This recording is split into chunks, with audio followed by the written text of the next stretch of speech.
अंतर्राष्ट्रीय बाजार में कच्चे तेल की कीमत $115 पर बैरल से $70 पर बैरल आ गई है।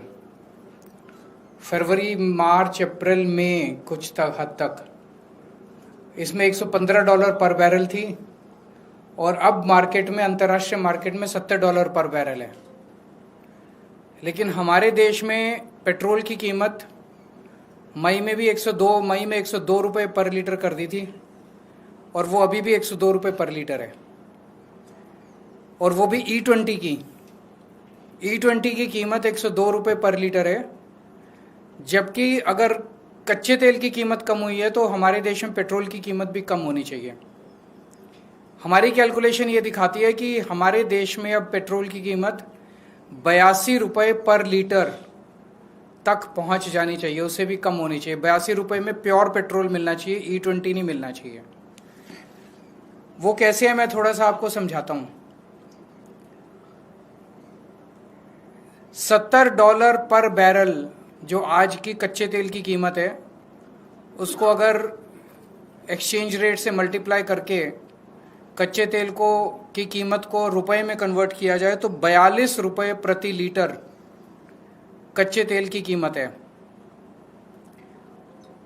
उसके ऊपर जितने चार्जेस है वो मैंने एज इट इज कांस्टेंट रखे हैं, वो मैंने कम नहीं किए।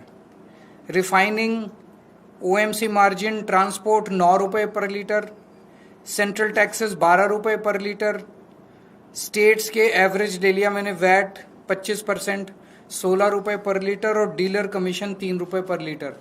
ये ऐड कर दो तो 82 रुपये पर लीटर के हिसाब से हमारे देश में प्योर पेट्रोल मिलना चाहिए। और अगर इसको E20 कर दिया जाए तो ये और भी मुझे लगता है 70 रुपये तक आना चाहिए। E20 पेट्रोल जो आज 102 रुपये में मिल रहा है। इसी तरह से हम डीजल की कीमत भी कैलकुलेट कर सकते हैं। डीजल की कीमतें भी कम हो सकती है, और पेट्रोल और डीजल की कीमतें अगर कम हो जाएं तो मैं समझता हूं कि महंगाई के ऊपर बहुत बड़ी चोट होगी। महंगाई से लोगों को रिलीफ मिलेगी, क्योंकि पेट्रोल और डीजल ट्रांसपोर्ट को अफेक्ट करते हैं, और सब चीज़ों में अगर ट्रांसपोर्ट सस्ता हो गया तो सब चीज़ों की रेट में कमी आएगी। अब सरकार ये कह सकती है, जो मैंने हरदीप पुरी जी के बयान सुने हैं, कि जब वॉर चल रहा था तो उस वॉर में तेल की कंपनियों को घाटा हुआ, जिसकी भरपाई अब हमें प्रॉफिट करके पूरी करनी पड़ रही है। ये इनका तर्क बिल्कुल गलत है। 2014 से लेके आज तक 6 बार अंतर्राष्ट्रीय मार्केट में कच्चे तेल की कीमत काफी कम हुई है। उसके बावजूद सरकार ने तेल की कीमत, जब कच्चे तेल की कीमत कम हुई, देश के अंदर पेट्रोल की कीमत नहीं बढ़ाई। तो उस वक्त जब इन्होंने बम्पर प्रॉफिट किए थे उन दिनों में, वो प्रॉफिट का पैसा अब ये क्या कर रहे हैं? अब इनको क्या वो 3 महीने 4 महीने जब युद्ध चला, उस वक्त का जो थोड़ा बहुत इनको लॉस हुआ वो उससे कॉम्पेंसेट नहीं कर सकते?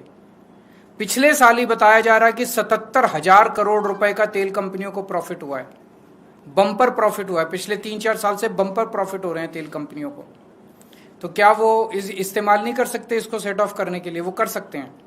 तो जो अभी हम लोगों से 102 रुपये चार्ज किए जा रहे हैं वो बहुत ज़्यादा है, और मेरी देश के लोगों की तरफ से सरकार को डिमांड है कि आप तुरंत इसको 82 प्योर पेट्रोल अब 82 रुपये प्रति लीटर देना चालू कीजिए, और E20 अगर देना है तो वो और भी कम होना चाहिए।